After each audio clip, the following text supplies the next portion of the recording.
very good evening to you. Thank you very much for joining us for this edition of Channel 1 Weekend. We have a comprehensive bulletin lined up for you. Richard Munga will be here later on with the day's sports. But first, a look at the highlights.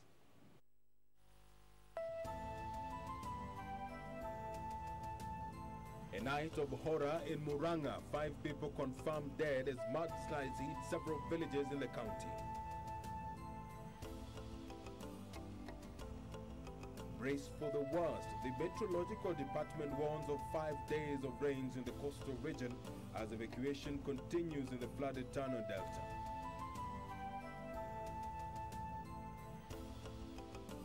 And the Jubilee Party is intact. Deputy President William Ruto says the party is firmly behind President Uhuru Kenyatta.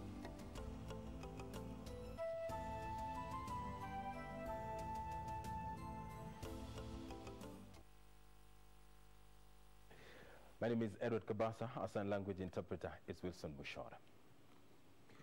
5 people have been killed after mudslides swept through a number of villages in Muranga County. The 5 members of one family were buried alive while asleep last night at Inoi village.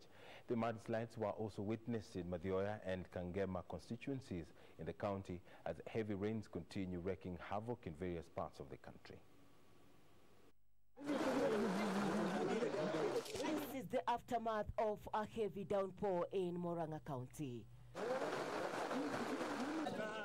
Friday night turned tragic after mudslides buried 5 people alive.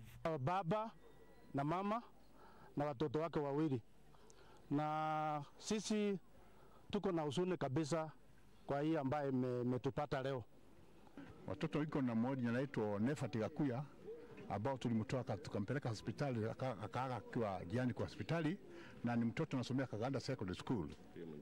Na huyu mwingine anaitwa Lydia Wagali, Helen Wagali, ni mtoto pia wa miaka 14 na anasomea Kaganda Secondary School. Hakujulikana mahali kwa sababu kulikuwa kumezikwa kote. Tungeomba serikali yetu yoyote kwa nyuma itutusaidie na usaidizi yoyote. In Inoi village, locals are not only mourning but counting losses after their homes were submerged in mud. Kuna wale wako kwa hapa karibu mahali hii imetokea, maporomoko ya ardhi imetokea. Tunawazii muhame chief wa area atawaelekeza. In the neighboring Kangema village, another house was buried by a landslide with no casualty reported. At the adjacent Mathuya village, 1 person remains unaccounted for after landslides swept through the area. Iyego Bridge has also been toppled by water after River Mathuya broke its banks. The water has also swept away Karumia Bridge that connects Githuri and Kambirwa villages. Mathuya Deputy County Commissioner Charles Laboso says the government has mounted a rescue mission in the area to evacuate those in danger. The national government pia pamoja na county government tunapanga kuhakikisha kwamba tumehamisha wale ambao wako hatarini. Karibu familia kama 20 kuhakikisha kwamba wamehama wakati wa msimu wa mvua ili kusiwe na hiyo hatari ya kuangamia. Irene Mchuma Odim, Channel 1 Weekend. The government has scaled up its rescue mission in Tana Delta, even as the Meteorological Department warned that the worst is yet to come in the region. In an advisory, the department says the coastal region will be battered by rains for the next 5 consecutive days, leading to flooding along the coastline. Currently, a massive rescue operation is underway in the Tana Delta and the neighboring Kilifi County to save those marooned by floods. It has been trying times for residents of the coastal counties of Kilifi and Tana River. Thousands of residents have been displaced as the water from the River Tana battered the Tana Delta region. The villages of Gamba, Garsen and Pananguo have been completely submerged. In Kilifi County, over 1,000 locals were airlifted on Friday from the danger zones after River Sabaki burst its banks, cutting off locals from accessing any escape route. But there is no hope yet, as the Meteorological Department is warning the region should be prepared for another round of heavy rains. In an advisory copy to relief agencies, the weatherman is warning that the coastal region will receive enhanced rainfall in the next 5 days starting Saturday. Virtually all the counties, namely Lamu, Kilifi, Tana River, Mombasa and Kwale, will be affected. The department is advising residents to be on the lookout for possible flash floods. To avoid possible deaths, residents have been advised to avoid driving, wading or walking through any fast-moving waters. Already, the government has deployed KDF choppers, the National Police Service and Kenyan Navy divers to rescue those marooned by floods in the region. Popote watu wamezingirwa na maji, mjue ya kwamba hawatawachwa kule. Tutatuma ndege huko waweze kuletwa. Sawa sawa? Na pale ambapo labda wako hawana chakula, ndege hizi pia za jeshi za polisi zitawapelekea chakula kule. Serikali kuu ikishirikiana na serikali ya county tutahakikisha mna chakula cha kutosha hapa kwenu.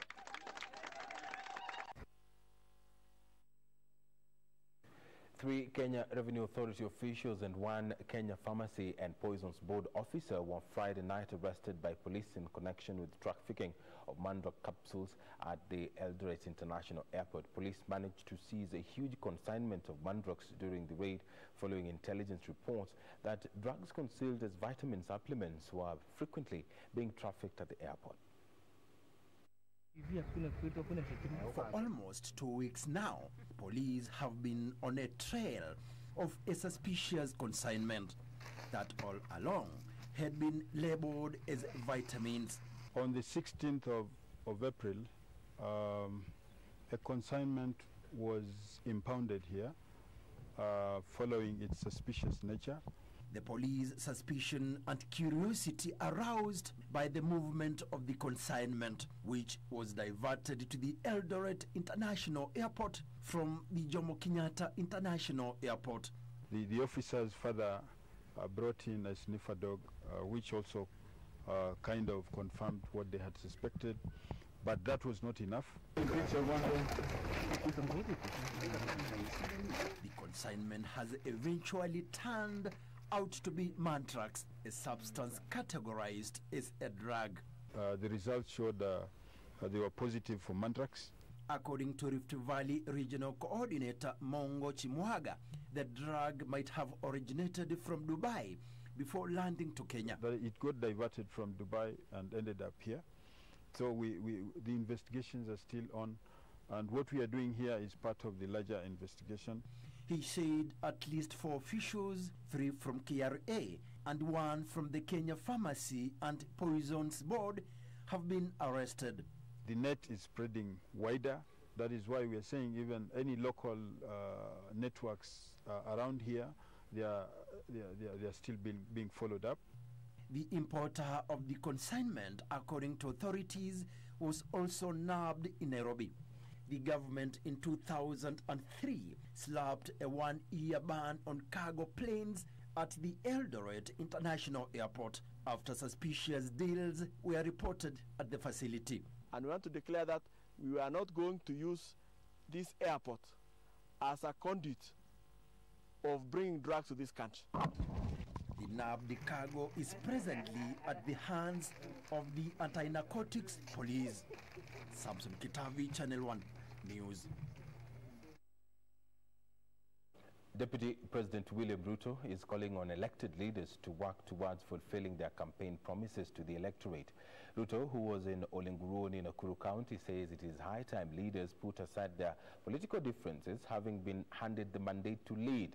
The Deputy President spoke even as a section of opposition leaders criticized him of leading an onslaught against the clamor for a constitutional amendment. Sentiment by Raila Odinga that Kenya stands to benefit from a 3-tier system of governance appears to have ignited another political storm. Deputy President William Ruto, who has been quick to dismiss the suggestions, on Saturday called on leaders to instead focus on service delivery and let politics take a break.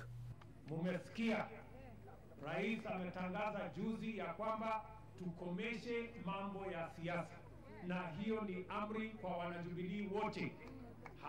Mambo ya siasa tena tuweke kando. Ruto also dismissed talks of cracks within Jubilee, arguing that the ruling party was well on course to fulfill its pledges to the country. Sisi team yetu ni moja, inaongozwa na Uhuru Kenyatta. Sisi team yetu ni ya kutimiza mambo mawili. Jambo la kwanza ile tulianza hapa Nakuru ni ya kuunganisha jamii zote za Kenya na kuondoa ukabila na kuondoa mgawanyiko na kuondoa ubaguzi. Speaking in Nakuru County, the Deputy President said it was time leaders implemented what they promised the electorate prior to last year's general elections. The Deputy President urged leaders to work together and explore ways of solving the problems facing Kenyans. The Deputy President used the event to warn heads of day secondary schools that they will be dealt with accordingly should they be found demanding fees from students, as the government has shouldered the responsibility. First Lady Margaret Kenyatta has termed lack of information and access to timely treatment as major causes of increased cardiovascular deaths in the country. The First Lady, who was addressing delegates during a two-day Africa conference on heart diseases in Nairobi, said the Ministry of Health is working with the Health Insurance Fund, NHIF, to incorporate cardiovascular checkups and subsequent treatment to cushion members of the public from the burden of unprecedented bills. The First Lady, Margaret Kenyatta, opened a major conference on management of heart diseases and the unique challenge that it poses in Africa. And here it was evident that cardiovascular complications were now on the rise in the country owing to lack of information and high cost of treatment. Unfortunately, our youth, who are our future, working generation, have been increasingly affected.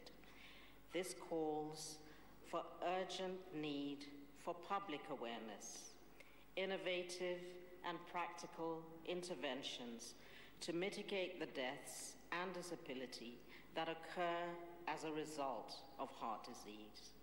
It is for this reason that the First Lady announced plans to have NHIF cater for diagnosis and treatment of heart-related complications. The government, through the Ministry of Health, has committed resources and training of community health workers across the country to expand efforts to combat the rise of cardiovascular disease.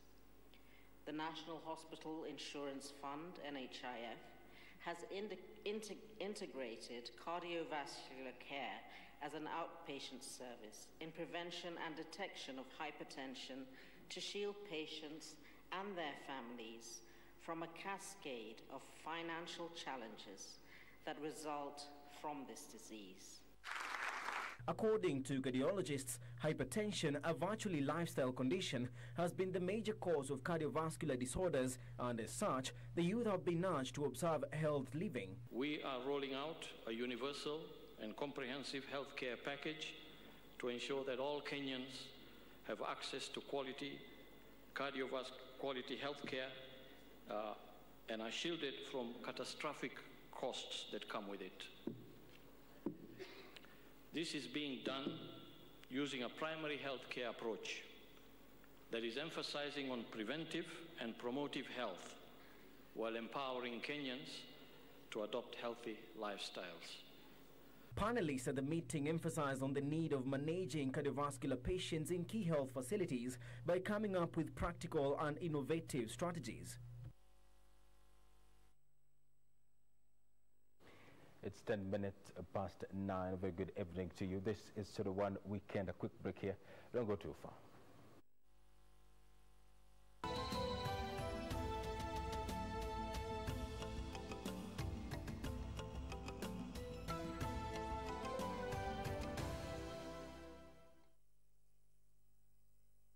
Je, waweza fanya nini kwa dakika 4? Unaweza piga chef? Waweza pika ugali?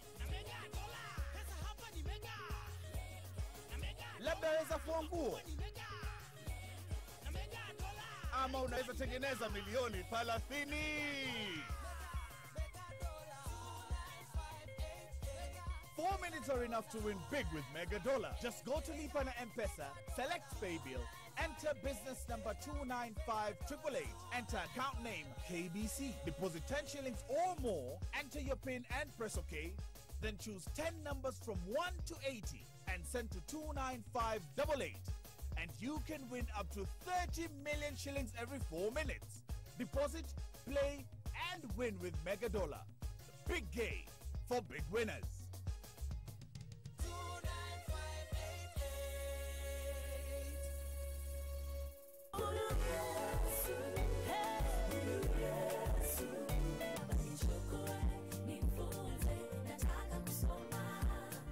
make music. Now go crazy for Christ.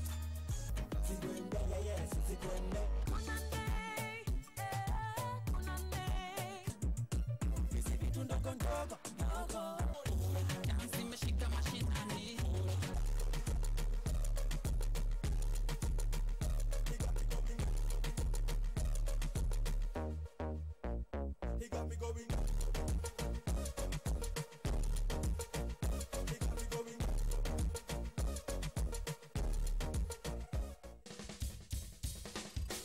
Vote for KBC Channel 1 as your favorite TV station for the Koza Broadcasting Awards 2018.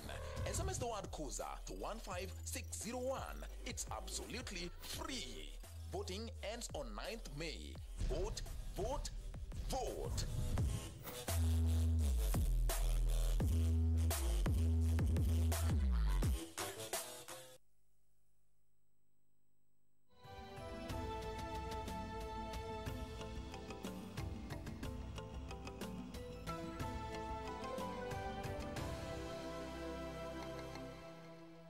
This is Channel 1 Weekend. Welcome back to the program.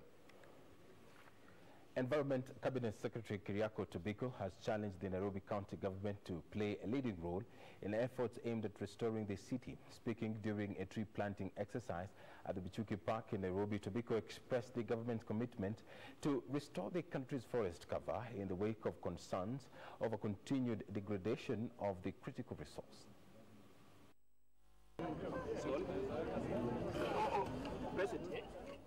Ilikuwa shughuli nyingine ya upanzi wa miti wakati huu katika bustani maarufu ya Michuki, huku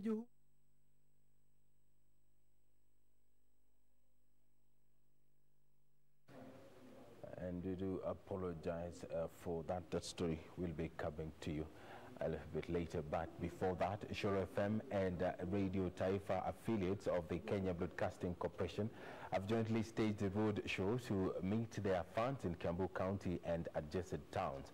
Fans lined up along the roads in the towns to have a glimpse of what the two stations have to offer. This and more stories in news making headlines in the counties.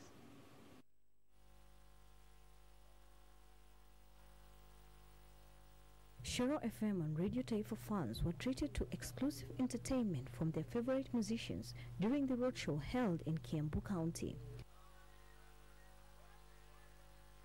The caravan sneaked its way through Githurai, Ruiru, Juja, all the way to Gatundu before its climax in Thika town. The roadshow was held in collaboration with Pasture Milk, M-Tiba from Safaricom, and Kamuthi Housing. Elsewhere, residents of Bonchari in Kisii County have challenged security officers to bring to book those behind the killing of 60-year-old Esther Buchaberi, who until her death was a pastor at a local church. Buchaberi was kidnapped from her home over a month ago, only for her lifeless body to be discovered weeks later. Ni chungu sana kwa sababu mwenye amehusika zaidi ni chief. Hiyo kitu inaniuma sana. Chief. Na vile Bwana Mogire amesema tuharakishe process tusahau na kubaliana na yeye. Meanwhile, leaders from Laikipia County want the government to undertake thorough investigations on unnamed politicians following the killing of 2 people in the area. The leaders claim some politicians in the area were wiping tribal emotions, which should not be encouraged. The 2 county officials were shot dead within Laikipia Nature Conservancy. As the Laikipia leadership, stand with the police force, and we expect them to carry out the strictest measures allowable by law, because we cannot have bandits killing public officers as they do their job. And administration police officers in KAKAMEGA have been left with no water after the supply was disconnected. The KAKAMEGA Water and Sanitation Company cut off supply over 3 million shillings unpaid bill. Idara ya AP, administration police, wajatulipa pesa yoyote tangu Mei 2012. Wajailipa pesa yoyote kwa hii kampuni, na imekuwa sasa vigumu sasa kuendelea kuwapatia huduma kama hatuwezi pata pesa ili tuendeleze kila mtu aendelee kupata maji vile inastahili. Elsewhere, Narok County Commissioner George Natembea and Area County Women Representative Soipan Kudate have decried the worrying statistics of teenage pregnancies in the area. The two leaders who held a meeting with chiefs and their assistants said action must be taken to reverse the disturbing trend, which puts the county at the first in the country with 40% teenagers pregnant. Mama na hiyo na kusema ya kwamba we will not condone FGM, hatuta condone watu ambao wanafanya ngono na watoto ambao ni underage. Government is going to stand very firm with you. Kwa sababu ile kiboko watapata wakati utapata mtoto amepachikwa mimba, chief, ni wewe utakuwa umepachikwa mtoto mimba. Tutakubebesha hiyo mimba mpaka tufanye DNA. Finally, a section of leaders from Kericho County have called on the management of Finlay Flowers to reconsider its plan to close down the farm. The leaders want the management to consult with the government before taking the drastic decision. Finlay Flowers is citing the rising cost of labor as a reason for pulling out of Kericho. For Channel 1 Weekend, I'm Emily Keibadi. From the counties to a quick break here, but when we come back, Richard Munga Mbate will be here with today's sports.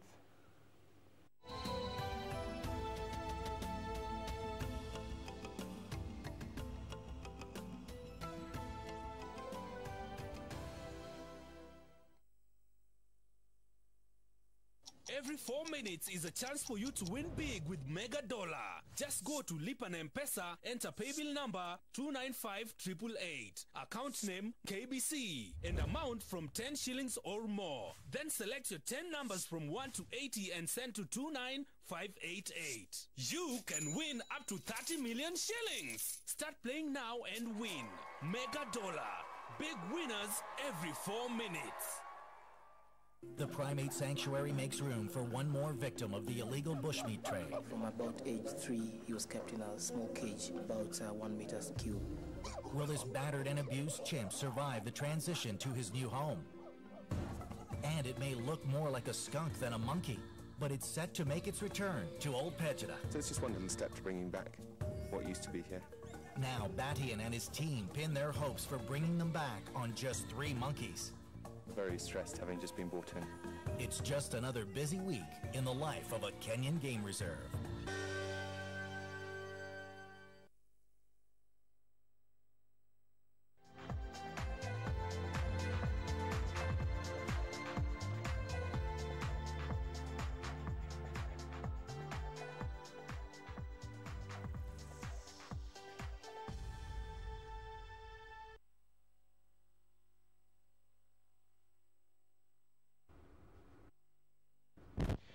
Welcome to Channel 1 Sports with me, Richard Munga. Now let's get it under with our top story tonight, whereby national rugby team, that is Shujaa, will take on series leaders South Africa in the Singapore Main Cup quarterfinals tomorrow after managing 2 wins and a loss in Pool B today. Shujaa lost to England in the first match today morning before thrashing France 34-0 and securing a 33-14 win over USA in their final Pool B match. Perhaps losing their first game in Singapore, the scene of their first Main Cup title, was not the ideal start for Shujaa. However, the Innocent Simiyu coached side made an impressive comeback, thrashing France 34-0 before seeing off USA 33-14 in the final Pool B match, a result that saw them qualify for the Cup quarters. A hat-trick from Collins Injera, a brace from Billy Odhiambo and a try from Andrew Amonde were enough to give Shujaa their first victory this weekend. And Injera spots a gap. Collins Injera, can he go all the way? Yes, he can. Odhiambo on the outside, breaks the first and the second. Odhiambo for the corner. Billy Odhiambo scores. Injera, who started it with the first try, looking to try and get his second, and he's going to race away to do just that. What a player, Collins Injera. And now they look to go again, Kenya. One pass and Billy Odhiambo picks up a double. Somehow the ball just seems to be sticking and it passes out to Amonde. Andrew Amonde with the fend. Amonde gets there. and needing a draw or win against USA to qualify. William Barker and Samuel Leach got Shujaa off to a good start, with Kevon Williams pulling a try back for USA heading into the break. Out to Barker, who won it in the line-out, and William Barker will race around to score the first. Goes around, and what a fend! Samuel Leach says, sit down, boy. I'm off to the races, and I'm going to pick up a try. And Kevon Williams will finally open the American accounts. In the second half, Oliech notched his brace. Now, Oliech, the kick ahead. If the bounce comes up, Oliech will score. Individual brilliance. With Oscar Ouma and Amonde also getting on the score sheet. Amonde's there. Has that gone forward? No, says the referee. And big Andrew Amonde scores.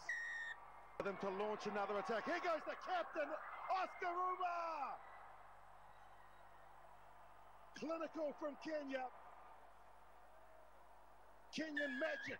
USA managed to get a second try during the final play, with Brett Johnson executing a lovely dummy to go past two Kenyan defenders and gave the Americans their second try. However, it was Shujaa that booked a quarter spot after recording 2 wins and a loss in the pool matches. Kenya have dominated the second half, winning 33 points to 14.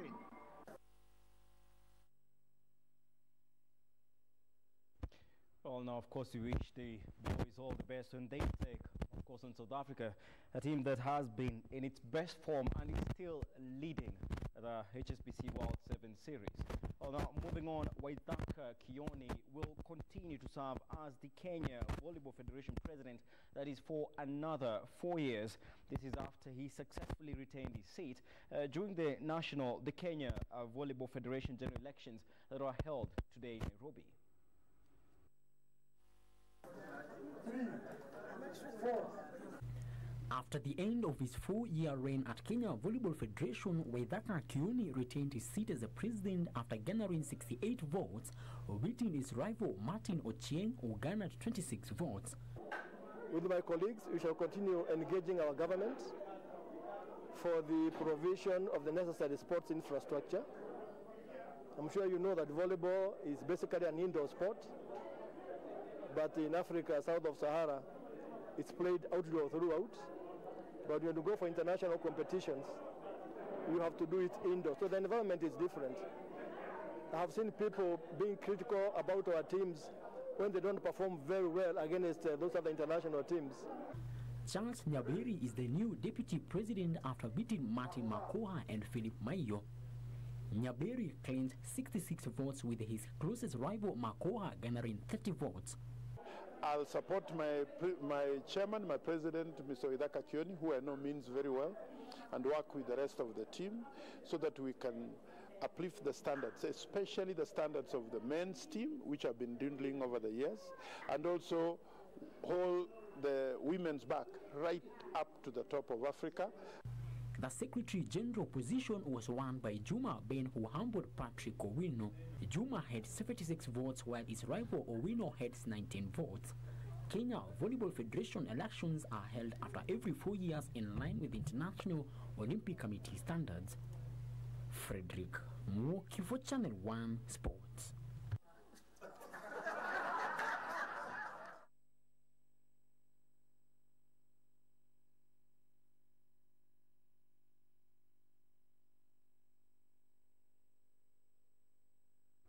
Well, now to Martyrs football, whereby AFC Leopards came from behind again to draw 2-2 with Vihiga United in the only Kenya Premier League match that was played today. The Leopards found themselves 2-0 down at halftime, courtesy of Christopher Masiza and Mike Isabwa, who netted for Vihiga United. But a solid AFC managed to score 2 of their own goals in the second half, collecting a point from the match that moved them third on the table with 20 points, 3 points behind second-placed Mathare United.